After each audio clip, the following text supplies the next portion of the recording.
Bonjour et bienvenue pour ce tour du monde de l'actu de l'expérience client en 5 minutes. Commençons par une actu grande distribution au Royaume-Uni avec l'arrivée d'Amazon Fresh à Londres. Lancé en 2018 sous le concept d'Amazon Go aux États-Unis, le concept de shopping sans caisse a été inauguré début mars pour la première fois hors des États-Unis. Amazon Fresh est donc arrivé dans l'ouest londonien à Ealing. Le parcours client se veut le plus simple possible, pas de caisse ni de file d'attente. Il suffit juste au client de scanner un code barre à l'entrée du magasin. La technologie utilisée, Just Walk Out, combine analyse des images, capteur en magasin et deep learning pour distinguer ce qui doit être ajouté à la facture et ce qu'on leur repose. Amazon, confiant dans son outil, le propose même sous licence à ses concurrents. Et en réponse aux enjeux sur la protection de la vie privée, le géant Amazon s'est engagé à ne lier données en boutique et données des comptes Amazon que pour une durée d'1 mois. Retail Asie, Hermès résiste au choc de la pandémie grâce au local. La force de la fidélité de la clientèle locale comme bouclier à la crise, c'est l'enseignement que l'on pourrait tirer de la performance économique d'Hermès en Asie. Hermès profite ainsi de son modèle économique et du développement du digital pour réaliser un bon redémarrage pour son dernier quarter. Pour rappel, le cellier autorise dans chaque pays à adapter l'offre aux attentes locales, un modèle dans le luxe qui a permis de pallier la faible activité touristique et une politique qui n'est pas généralisée à l'ensemble des marques de luxe. Résultat, les ventes d'Hermès en Asie, hors Japon, ont presque doublé au dernier trimestre. Innovation en France, la Scale-Up Crisp veut concurrencer le SaaS nord-américain. La Scale-Up, éditeur d'outils de service client, entend concurrencer les Zendesk et autres HubSpot. La start-up réalise déjà 80% de son CA à l'international avec 250 000 clients et une conquête commerciale estimée entre 10 à 30 000 clients supplémentaires par mois. Rappelons qu'à ses débuts, il y a 5 ans, Crisp était tourné vers les start-up et PME, mais la solution semble aujourd'hui séduire aussi les grands groupes à l'image des Air France, Lenovo ou encore l'UNICEF.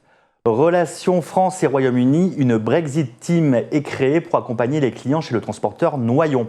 Cela se passe dans le Calvados, près de Caen.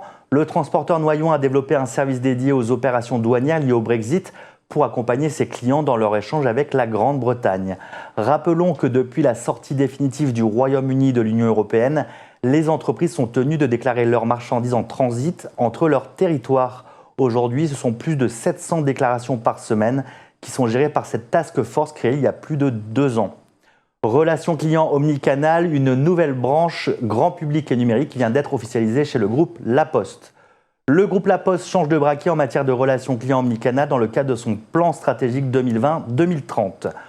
Pour concrétiser cette vision, une nouvelle branche est créée, grand public et numérique. Cette dernière sera dirigée par Nathalie Collin.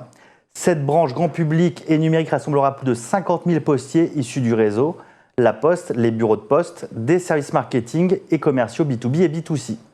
En matière de mission, cette nouvelle branche sera dédiée à la transformation numérique et digitale du groupe public et au développement des activités du business numérique. Passons à une nouvelle nomination chez l'Ireco. Ancien Global Customer Care Director, David Lamérinas est nommé directeur de la relation client chez l'Ireco, entreprise spécialiste de la distribution de produits et services pour l'environnement de travail. BTP, Amibois digitalise le suivi de ses chantiers. Spécialiste de la construction à Ossature-Bois, Amibois annonce le lancement de son application My Happy Client pour un suivi de chantier digitalisé. Ce projet vise à donner accès à toutes les informations utiles du chantier aux clients. Le 5 mars dernier, l'entreprise a donc annoncé officiellement le lancement de My Happy Client, une application en tant que trait d'union entre l'acquéreur et le constructeur. La démarche vise à faciliter l'accès à l'information tout en offrant une palette de services avec entre autres la gestion administrative avec signature électronique, la numérisation des pièces du projet de construction ou encore le suivi du chantier avec photo à l'appui. Une brève économique pour continuer. Téléperformance multinationale d'origine française, spécialiste de la gestion multicanale de l'expérience client externalisée, affiche de très bons résultats en 2020. Son chiffre d'affaires a progressé de 11% sur un an à données comparables. La Covid n'aura donc pas entaché son entrée au CAC 40 l'année dernière avec un résultat annuel qui a bien résisté. 2 dates pour finir ce JT de l'expérience client.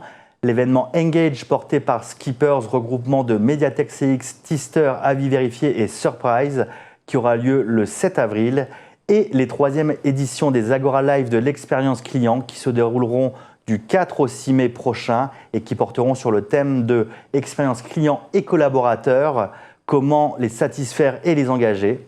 Merci de votre fidélité, c'est la fin de ce JT. Je vous dis à très vite.